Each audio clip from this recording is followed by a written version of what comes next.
la Chine. Quand on pense à ce pays, des images nous viennent tout de suite en tête. Shanghai, Pékin, la Grande Muraille, les lanternes rouges, les arts martiaux. Et aujourd'hui, je vais vous emmener découvrir une Chine différente, une Chine authentique et traditionnelle.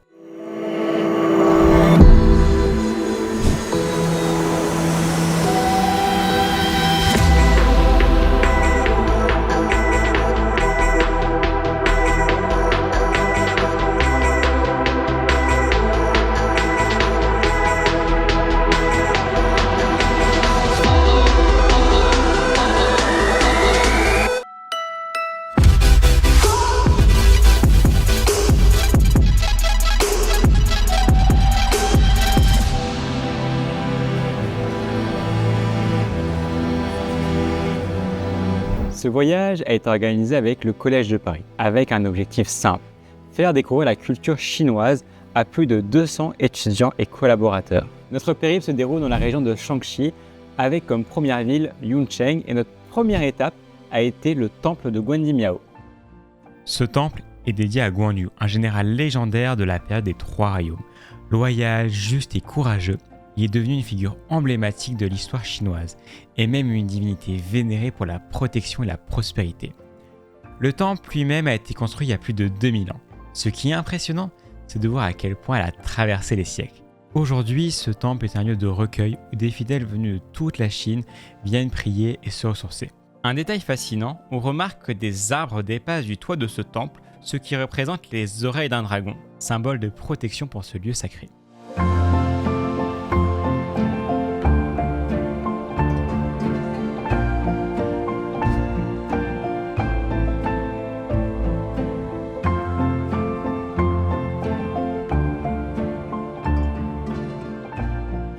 Yuncheng a une histoire riche qui remonte à des milliers d'années.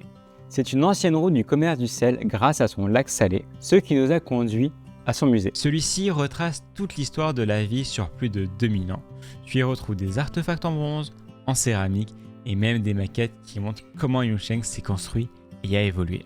C'est fascinant de voir comment tout a été conservé et en parcourant le musée, tu comprends beaucoup mieux toute l'histoire autour de Yuncheng. C'est ce que j'adore en Chine, c'est que chaque endroit a une histoire à raconter. Tout a un sens ou une signification. Par exemple, là je vous laisse avec la légende du phénix de la vallée de Yuncheng. On considérait comme une vallée du phénix. C'est l'histoire du phénix. En fait, il y a un phénix et un dragon venir ici. Et plus tard, le dragon est mouru. Ensuite, le phénix est très triste. Là, il habite ici pour attendre le dragon. Au début, je vous ai parlé du lac salé. Eh bien, on a eu la chance d'aller le voir. Ce lac est surnommé l'or blanc de la région. Il a été une ressource essentielle pour le commerce. À l'époque impériale, le sel extrait ici valait presque autant que l'or.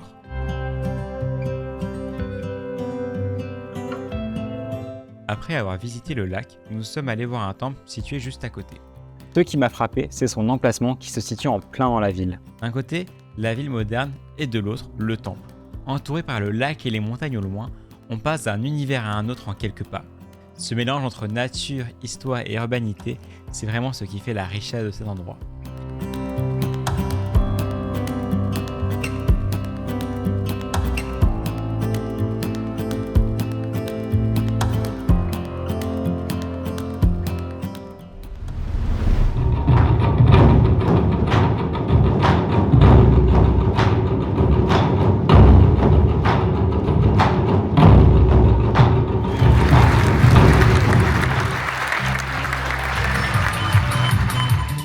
Pour conclure notre séjour à Yuncheng, on a assisté à un spectacle traditionnel de musique chinoise.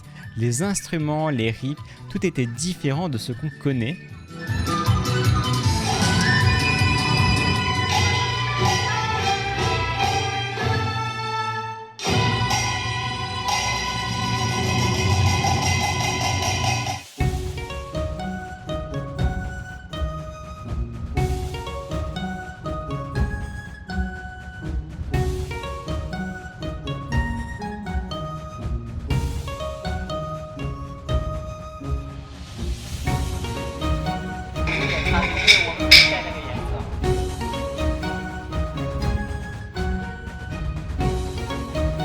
Après Yuncheng, direction Xi'an. Cette ville est l'ancienne capitale de la Chine et le point de départ de la route de la soie. Et notre première étape a été le musée de l'armée en terre cuite. L'armée en terre cuite est probablement l'un des sites les plus impressionnants de Xi'an.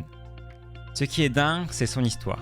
À l'époque, les rois avaient cette habitude un peu extrême, c'était d'enterrer leurs plus fidèles conseillers et serviteurs vivant avec eux. Mais Qin Shi Huang, le premier empereur de Chine, a décidé de changer cette tradition. À la place, il a fait son armée en terre cuite pour l'accompagner dans l'au-delà. Celui-ci a pris plus de 18 ans à être construit. Un jour, il est décidé de lui-même, il est venu sur la place là, il creusait la terre, fait le puits, cherchait de l'eau souterrain.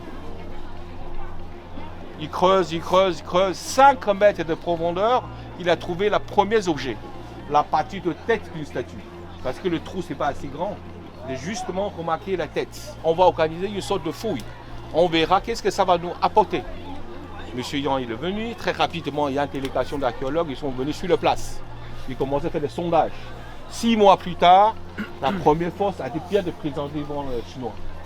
Le gouvernement, il a remarqué ce genre de fouille, c'est la plus importante de fouille du XXe siècle. Jusqu'à aujourd'hui, ça fait tout court 50 ans. Jusqu'à aujourd'hui, on a restauré combien d'éléments? 1680. Rien que le 3%, on a composé de 6000 à 7000 pièces. Ce qui est encore plus fascinant, c'est que encore aujourd'hui, on continue de découvrir de nouvelles statues chaque année.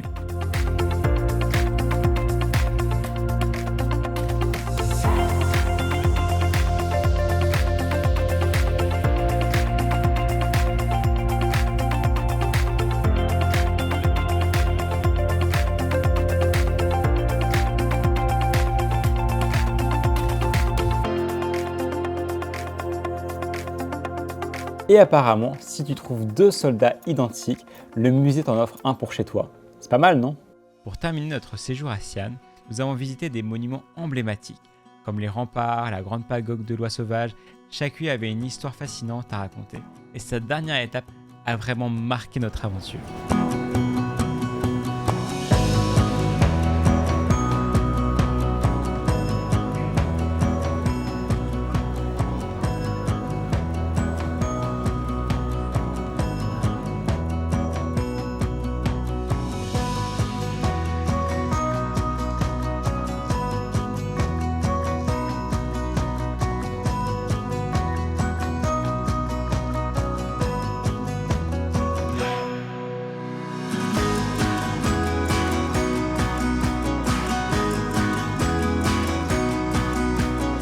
J'espère que notre immersion en Chine t'aura plu. Je t'invite à la liker, à t'abonner et à écrire un commentaire pour te dire ce que tu en as pensé. Et on se retrouve très vite pour une nouvelle immersion.